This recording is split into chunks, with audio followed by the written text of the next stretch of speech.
Hello friends, అందరూ ఎలా ఉన్నారు? రాసుకొచ్చేసా భయంకరమైనటువంటి అప్డేట్ ఇది. ఎందుకంటే చరిత్ర స్మరించుకుంటుంది అనమాట. చరిత్రలో నిలిచిపోయేటటువంటి సినిమాతో ప్రభాస్ అన్న రాబోతుండు. ముఖ్యంగా ప్రభాస్ అనగానే మీకు గుర్తొచ్చేటటువంటి అప్కమింగ్ సినిమాలు ఏంది? చాలామందికి రాజసాబ్ ఉంది, ఈ 2025లోనే రిలీజ్ అయింది. ఆ తర్వాత కల్కి 2 ఉంది. మన నాగా అశ్విన్ గారు తెలియజేసిన దాని కథనం ప్రకారం ఈజీగా 2026లో కల్కి 2 రిలీజ్ అయ్యేటటువంటి అవకాశాలు ఉన్నాయి. ఆల్రెడీ ఒక 40% షూటింగ్ అయితే కంప్లీట్ చేశారంట.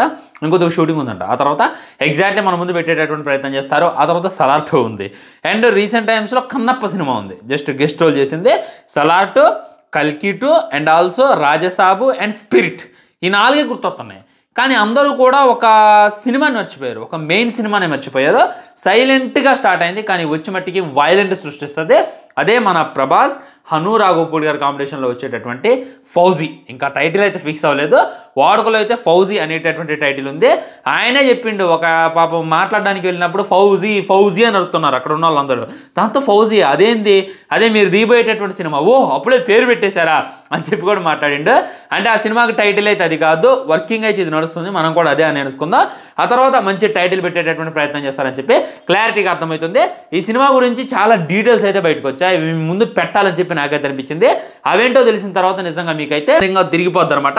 ముఖ్యంగా హను గారి గురించి మాట్లాడుకోవాలి.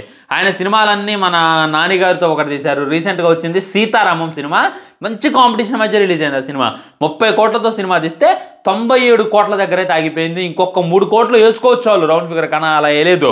అలా వేయడానికి డైరెక్టర్ గారంటే ఒప్పుకోలేదంట. దాంతో 97 కోట్లు మట్టికే వచ్చిందని చెప్పి వాళ్ళైతే అఫీషియల్గా తెలియజేశారు.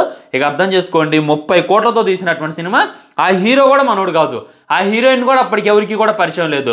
కట్ చేస్తే బ్లాక్ బస్టర్ విజయం అయితే సాధించింది. దానితో పాటు పోటీగా రిలీజ్ అయింది బింబిసారా సినిమా, అది రిలీజ్ అయింది. ఇక్కడ చూసుకున్నట్లయితే నందమూరి అభిమానులు ఎగబడి ఆ సినిమా చూడటం మొదలుపెట్టారు. కళ్యాణ్ రామ్ గారు మనకు చాలా దగ్గరగా ఉన్నటువంటి వ్యక్తి. దానికన్నా ఈ సీతారామం అయితే డబుల్ ఇంపాక్ట్ చూపించింది. పెట్టినటువంటి ప్రతి రూపాయి కూడా వసూలు చూపించింది అనమాట. అదే సీతారామం. దుల్కర్ సల్మాన్ నిజంగా అప్పుడే అందరికీ కూడా పిచ్చి పిచ్చిగా నచ్చేసిండు. మళ్ళీ మధ్యలో ఏదో చెత్త సినిమా తీసి ఆయన పేరు పోగొట్టుకుంటూ మొన్న మధ్యన లక్కీ భాస్కర్ అనేటటువంటి సినిమాతో వచ్చి మళ్ళీ లేపుకున్నాడు అనమాట. 100 కోట్ల క్లబ్లో అయితే ఆయన చేరిండు. ఈ సీతారామంతో చేరాలని ఉందిలే, కానీ జస్ట్ మిస్ అయింది. మృణాల్ ఠాకూర్ను కూడా మనకైతే పరిచయం చేసిండు. మృణాల్ ఠాకూర్ ఆ ఫ్యామిలీ స్టార్ అనేటటువంటి ఒక సినిమా తీయకుండా ఉంటే తన లెవెల్ వేరు, తన ఎవరు వేరు అని చెప్పి మనందరికీ తెలుసు అనమాట. సో అలాంటి డైరెక్టర్ ప్రభాస్తో అయితే ఒక సినిమాని తీయబోతుండో, అది ఇమాన్ ఇస్మాయిల్ అనేటటువంటి హీరోయిన్. ఈ హీరోయిన్ ఎవరైతే ఉన్నారో ఎంత మట్టికి ఏమి పెద్ద సినిమాలు అయితే చేయలేదు, just tick talk dancer, Instagram dancer అని చెప్పుకోవచ్చు. ఈ అమ్మాయి గురించి క్లారిటీగా మాట్లాడాలంటే మస్తు డ్యాన్స్ చేసి రీల్స్ అయితే అప్లోడ్ చేసేదంట. దాంతో మన సుధీర్ చూసి ఈ అమ్మాయి ఆ తర్వాత వచ్చేటటువంటి గోట్ అనేటటువంటి సినిమాలో హీరోయిన్గా పెడితే బాగుంటుంది, ఒకసారి అడుగుదామని చెప్పి మన సుధీర్ గారు అయితే కాంటాక్ట్ అయిందంట. దాంతో ఆమె అయితే చేయను అని చెప్పేసిందంట. ఇదేంది ఈ అమ్మాయికి పిచ్చా, జస్ట్ ఇన్స్టాగ్రామ్లో రీల్స్ చేసుకుంటుంది. అలాంటిది నేను ఇంత ఆఫర్ ఇచ్చిన గోట్ అనేటటువంటి సినిమాలో చేయొచ్చుగా అని చెప్పి మన సుధీర్ అయితే అనుకున్నాడంట. కానీ కట్ చేస్తే తను డైరెక్ట్గా ప్రభాస్ ఫౌజీలో కనపడుతుందని తెలిసిన తర్వాత దాని దెమ్మ అయితే తిరిగిపోయింది అనమాట. అసలు ఎక్కడ పట్టుకొచ్చావు ఈ హీరోయిన్ని అని చెప్పి ప్రతి ఒక్కళ్ళు కామెంట్ చేస్తున్నారు. నిజంగా ఇమాన్ ఇస్మాయిల్ అనేటటువంటిది రీసెంట్గా గూగుల్లోనే ఆల్మోస్ట్ 3 మిలియన్ దాకా సెర్చ్ చేశారంట. పాకిస్తానీ హీరోయిన్ కూడా ఇష్టపడటం మొదలుపెట్టారు. తను కూడా చాలా బాగుందనమాట. ఫస్ట్ టైం అయితే మనం ఈ పిక్ చూసి ఏమనుకున్నాం, నేనైతే మన ప్రభాసానికి పెళ్లి కుదిరిందిరా ఇంకేంద్ర అని చెప్పి అనుకున్నాను. కానీ కట్ చేస్తే అది సినిమా అని చెప్పి అర్థమైంది అనమాట. సో ఈ సినిమా గురించి కొన్ని స్పెషాలిటీస్ మాట్లాడుకోవాలంటే, ఈ సినిమాకి పెట్టుతున్నటువంటి పెట్టుబడి 400 కోట్లు. ఆయనకి 30 కోట్లకే 97 కోట్లు వసూలు చేసి చూపించిండు. అలాంటిది ఇక 400 కోట్లు పెడుతున్నాం అంటే ఎలాంటి అవుట్ఫిట్ దింపబోతుండు అనేటటువంటిది జస్ట్ ఒకసారి ఇమాజిన్ చేసుకోండి. ఇవాళే రామోజీ ఫిలిం సిటీలో అయితే షూటింగ్ జరుగుతుందనమాట. రామోజీ ఫిలిం సిటీలోనే మన SSME 29 షూటింగ్ కూడా జరుగుతుంది. దానికి సంబంధించి ఇంకో వీడియోలో మాట్లాడితే అల్యూమినియం ఫ్యాక్టరీలో జరుగుతుందంట ఆ షూటింగ్. మరి జక్కన్ ఏం ప్లాన్ చేసిండో ఇది చూసుకున్నట్లయితే ఒక జైల్ లాంటి సెట్ అయితే వేశారంట. ఆ జైల్ అనేటటువంటిది చాలా భయంకరంగా ఉందంట. దాంట్లో అయితే షూటింగ్ తీస్తున్నారంట. అది కాక ప్రభాస్ అన్న అందులో ఖైదీలాగా నిలబడ్డాడంట. ఏంది బ్రో సీతారామం వైబ్స్ వస్తున్నాయి అలా అనుకోమాకండి. ఇక్కడ మనం ఇప్పటిదాకా ఇండియా వర్సెస్ పాకిస్తాన్ అనేటటువంటి మ్యాచ్లు చూసాం, ఇండియా వర్సెస్ పాకిస్తాన్ అనేటటువంటి యుద్ధాలు చూసాం. కానీ ఇక్కడ పాకిస్తాన్ వర్సెస్ ప్రభాస్ యుద్ధం అయితే జరగబోతుందని చెప్పి క్లారిటీగా అర్థమవుతుంది. దీంట్లో ఒక పవర్ఫుల్ కమాండర్గా, ఒక పవర్ఫుల్ ఆర్మీ ఆఫీసర్ లాగా అయితే మన ప్రభాస్ అన్నను చూపించబోతున్నారు. పాకిస్తానీ ఆర్మీ అయితే చాలా రేగుతూ ఉంటుంది. మన ఇండియన్ ఆర్మీ చూసుకున్నట్లయితే కొద్దిగా తగ్గుంటారనమాట. వీళ్ళు ఒంటరిగా ఉన్నటువంటి టైంలో వాళ్ళ మీద దాడి చేయటం, వాళ్ళ గుడారాల మీద దాడి చేయటం, వాళ్ళ స్థావరాల మీద దాడి చేయటం, దొంగ దెబ్బ తీయటంలో పాకిస్తాన్ అయితే ముందుంటుంది. ఆ టైంలో వాళ్ళు దొంగ దెబ్బ తీయాలన్నా కానీ భయపడతారు. ఎందుకంటే అక్కడ ఫౌజీ ప్రభాస్ ఉన్నాడు అనమాట. వాళ్ళు ఎలా ప్రభాస్ని ఎదుర్కొన్నారు అని వాళ్ళలో క్రియేట్ చేసినటువంటి భయం ఏంది అంత చూసుకున్నట్లయితే భయంకరమైనటువంటి ఆర్మీ ఉంది, వాళ్ళ వెనక భయంకరమైనటువంటి సైన్యమే ఉంది. అలాంటి సైన్యం ఒక వ్యక్తిని చూసి, ఒక కమాండర్ను చూసి, ఒక ఆర్మీ మ్యాన్ చూసి ఎందుకు భయపడుతున్నారు అది మీకు తెలియాలా? అయితే సినిమా రిలీజే కాగాలని చెప్పి మనకైతే అర్థమవుతుంది అనమాట. ఇదే ఈ సినిమా స్టోరీలు అని చెప్పి క్లారిటీగా అర్థమవుతుంది. పవర్ఫుల్ ఆర్మీ ఆఫీసర్గా కనపడుతుంది అనమాట. అండ్ ఎలివేషన్లో కూడా పీక్స్లో ప్లాన్ చేసేటటువంటి ప్రయత్నం చేశారు. ప్రతి ఎలివేషన్ అయితే వేరే లెవెల్ ఉంటుందంట. రీసెంట్గా ఆయన ఇంటర్వ్యూ ఇస్తూనే మాట్లాడిండు. ఒక ఆర్మీని చూపించలేని విధంగా అయితే నేను చూపించబోతున్నాను అనేటటువంటిది తెలియజేసిండు. మొట్టమొదట ఒక నార్మల్ యువకుడిగా ప్రభాస్ అన్న అయితే తన జర్నీ స్టార్ట్ చేస్తారంట. తను లైఫ్లో ఏదో సాధించాలని చెప్పి తనకుంటుంది, కానీ ఏం సాధించాలి అనేటటువంటి తెలియదు అనమాట. తన ఫ్రెండ్స్ చూసుకున్నట్లయితే ఒక లాయర్ అంటాడు, ఒకడు డాక్టర్ అంటాడు, ఒకడు ఇంకోటి అంటాడు, ఒకడు ఇంకోటి అంటాడు. కానీ ప్రభాస్ అన్న చిన్నప్పటి నుండి ఏదో పెరుగుతూ ఉంటాడు, ఏదో చేయాలి అనేటటువంటి తపన ఉంటుంది, కానీ ఏం చేయాలి అనేటటువంటిది తెలియదు. ఆ టైంలో తను ఒక ఆర్మీ ఆఫీసర్ను చూస్తాడు. కొన్నట్లయితే ఎత్తు, బాడీ గీడి మోస్ట్ పవర్ఫుల్గా ఉంటాడు, గన్ ఉంటుంది అనమాట. అప్పుడు డిసైడ్ అవుతాడు ఆర్మీ అవ్వాలని. ఆర్మీ అవ్వడం అంటే అంత ఈజీ కాదు, ముందు వెళ్ళాలి, సెలెక్ట్ అవ్వాలి. సెలెక్ట్ అయిన తర్వాత అక్కడ ఉన్నటువంటి టెస్టులు, ఫిజికల్ టెస్టులు, మెడికల్ టెస్టులు పాస్ అవ్వాలి. అది పాస్ అయిన తర్వాత భయంకరమైనటువంటి ట్రైనింగ్ ఉంటుంది. నిజంగా మనం ఇండియాలో ఉన్నటువంటి ప్రతి ఒక్క యువకుడు కూడా ఆర్మీ ట్రైనింగ్ అయితే తీసుకోవాలి.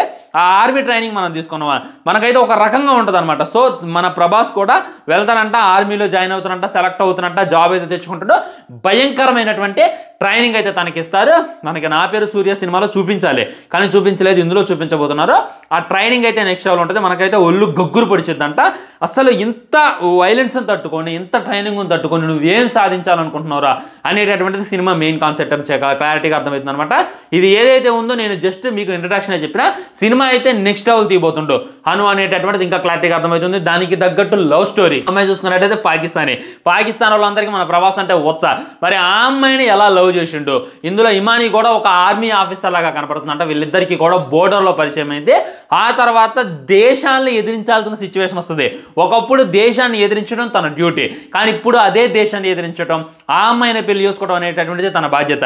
ఈ విధంగా కష్టపడి ఆర్మీ ఆఫీసర్ అయిన తర్వాత మళ్ళీ ఆ దేశాన్ని ఎలా ఎదిరించిండు, ఆ అమ్మాయిని ఎలా పెళ్లి చేసుకుంటూ అనేటటువంటిది మనమైతే సినిమాలో చూడాలన్నమాట.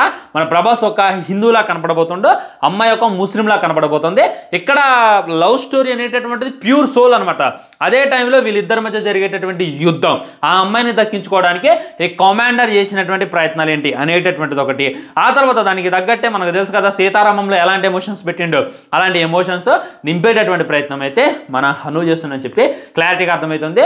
ఇది నేను ఊహించుకుంటేనే, జస్ట్ ఇమాజిన్ చేసుకుంటేనే వేరే లెవెల్ అనిపిస్తుంది. ప్రభాస్ అన్న లవ్ స్టోరీలో సరిగ్గా కనపడలా. ఆ బాహుబలి తర్వాత రాధేశ్యామ్ అనేటటువంటి సినిమా తీసిండు, అదైతే మడత పడ్డదే. ఆ తర్వాత ది బెస్ట్ లవ్ స్టోరీతో అయితే రాబోతుంది అనమాట. మనకు అనిపిస్తుంది అంటే మనం చూస్తుంటేనే ఇదైపోతాం, నేలమైపోతాం అని చెప్పి క్లారిటీగా అర్థమవుతుంది. మరి 400 కోట్లు పెట్టి సినిమా తీస్తున్నారు, కనీసం ఒక ప్రెస్ మీట్ పెట్టలేదు, ఒక అనౌన్స్మెంట్ ఇవ్వలేదు, సైలెంట్గా పూజ కానిచ్చేసారు, జస్ట్ ఒక వీడియో అయితే వదిలేరు. ఇదేంది బ్రో అంటే అదే అనమాట.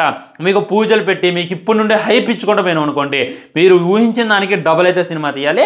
అలా తీయటం కుదరదు, నేను అనుకున్నది తీస్తా, మీరు అది చూడాలి అని చెప్పి ఈ విధంగా హైప్ తగ్గించి సినిమాని తీసేటటువంటి ప్రయత్నం చేస్తున్నారు. గొప్పగా, చాలా యూనిక్గా, చాలా ఎమోషన్ టచ్ ఇచ్చుకుంటూ, ఆర్మీని ఎలివేట్ చేసుకుంటూ, ఇండియాని ఎలివేట్ చేసుకుంటూ, లవ్ స్టోరీని ఎలివేట్ చేసుకుంటూ ఎలా సినిమాని ముందుకు తీసుకెళ్లారు అనేటటువంటి మెయిన్ థీమ్ ద్వారా సినిమాని అయితే మన ముందు పెట్టేటటువంటి ప్రయత్నం చేస్తున్నారు. ఫిలిం సిటీలో కూడా పాకిస్తానీ సెట్స్ కూడా వేశారంట. ఇంకా భయంకరమైనటువంటి ప్లానింగ్స్ అయితే నడుస్తున్నాయి అని చెప్పి క్లారిటీగా అర్థమవుతుంది. దీనికి మ్యూజిక్ డైరెక్టర్ కూడా సీతారామం సినిమాకి ఎవరైతే వర్క్ చేశారో తనే పనిచేస్తున్నారంటే ఇంకా మ్యూజిక్ అయితే నెక్స్ట్ లెవెల్ ఉండబోతుంది అనేటటువంటిది క్లారిటీగా అర్థమవుతుంది. మీరు చూడండి, సీతారామం సినిమా 30 కోట్లతో మాత్రమే తీశారు. ఎలా ఉంటుంది ఆ కంటెంట్, ఎలా ఉంటుంది ఆ స్క్రీన్ ప్లే, ఎలా ఉంటుంది ఆ క్వాలిటీ, చాలా గొప్పగా ఉంటుంది అనమాట, చాలా యూనిక్గా కూడా ఉంటుంది. మరి అలాంటిది ఇక్కడ 400 కోట్లు బడ్జెట్ పెడుతున్నారంటే ఎలా తీసేటటువంటి ప్రయత్నం జరిగింది అనేటటువంటిది జస్ట్ ఆలోచించుకోండి. ఊహలన్నీ కూడా తారుమారులైపోతే మీరు ఊహించిన దానికి డబుల్ త్రిబుల్ నెక్స్ట్ లెవెల్ ఉంటుంది అని చెప్పి నేనైతే ముక్త కంఠంతో తెలియజేస్తున్నా ఫ్రెండ్స్. సో అందరూ కూడా స్పిరిట్ అంటున్నారు, స్పిరిట్లో చూసుకున్నట్లయితే రూత్లెస్ కాప్ అంటున్నారు, సలార్ 2లో చూసుకున్నట్లయితే రూత్లెస్ కమాండర్, తన యొక్క యుద్ధ వీరుడు అని చెప్పి క్లారిటీగా అర్థమవుతుంది. కల్కిలో చూసుకున్నట్లయితే కరుడు అని చెప్పి అర్థమవుతుంది. కానీ ఫౌజీలో చూసుకున్నట్లయితే commander my favourite character of all time. ఎందుకంటే జై జవాన్ జై కిసాన్ అన్నారు. ఈ దేశంలో కిసాన్ లేకపోయినా జవాన్ లేకపోయినా నడవదు అనేటటువంటిది రియాలిటీ. ప్రభాస్ అన్న కిసాన్ డ్యూటీ చేయలేదు కానీ జవాన్ డ్యూటీ అయితే చేయబోతుండో. మరి ఆ జవాన్ని హను ఎలా హ్యాండిల్ చేస్తారు అనేటటువంటి దానికోసం అయితే నేనైతే ఇగ్గల్లి వెయిట్ చేస్తున్నా ఫ్రెండ్స్. షూటింగ్ అయితే ఇవాళ స్టార్ట్ అయిందనమాట. ఇవాళ అయితే జైల్ సెట్స్ అయితే వేశారు. ప్రభాస్ అయితే ఖైదీగా కనపడుతున్నాం అని చెప్పి న్యూస్లో అయితే బయటకు వస్తున్నాయి. ఒక చిన్న లీకేజీలు రాకుండా ఫోన్స్ అన్ని కూడా సీజ్ చేస్తున్నారంట. ఒక్క చిన్న స్టోరీ కూడా బయటికి రాకుండా, అసలు సినిమాకు సంబంధించినటువంటి ఏ విధమైనటువంటి ఫుటేజ్ బయటికి రాకుండా చాలా స్ట్రిక్ట్ రూల్స్ అయితే ఫాలో అవుతున్నారని చెప్పి క్లారిటీగా అర్థమవుతుంది. సినిమాకి ఏదైతే ఉందో మొత్తం మీద ఒక 10 షెడ్యూల్స్ ఉంటాయంట. ఇవాళ చూసుకున్నట్లయితే మొదటి షెడ్యూల్ ఒక 4-5 రోజులు ఈ షెడ్యూల్ అయితే కొనసాగిద్ది. మళ్ళీ 3-4 సెట్స్ మళ్ళీ పాకిస్తాన్ బోర్డర్ దగ్గరలో కొద్దిగా షెడ్యూల్ ఉందంట, కాశ్మీర్లో కొద్దిగా సినిమా ఉందంట. ఈ విధంగా చాలా చోట్ల సినిమాని అయితే చిత్రీకరించేటటువంటి ప్రయత్నం చేస్తున్నారు. సాంగ్స్ కూడా నెక్స్ట్ లెవెల్ రావాలని చెప్పి చాలా క్లారిటీగా అర్థమవుతుంది. హను ఏదైతే ఉందో సీతారామం సినిమా అయిపోయిన తర్వాత నాకు సక్సెస్ వచ్చింది అని చెప్పి చేతులు ముడుచుకొని కూర్చోాలా. ఈ స్టోరీ లైన్ మీద చాలా కాన్సన్ట్రేషన్ చేసిందంట. మొత్తం ప్రభాస్ ముందు 6 స్టోరీ లైన్ పెట్టినంట. 6 స్టోరీ లైన్లో 5వ స్టోరీ లైన్ అయితే ప్రభాస్ ఓకే చేయడం జరిగింది అని చెప్పి తానైతే తెలియజేస్తుంటాడు. వెయిటింగ్ ఫ్రెండ్స్ ఫౌజీ కోసం. మరి మీరు వెయిట్ చేస్తున్నారా లేదా అనేటటువంటిది డెఫినెట్గా కింద కామెంట్ చేయండి.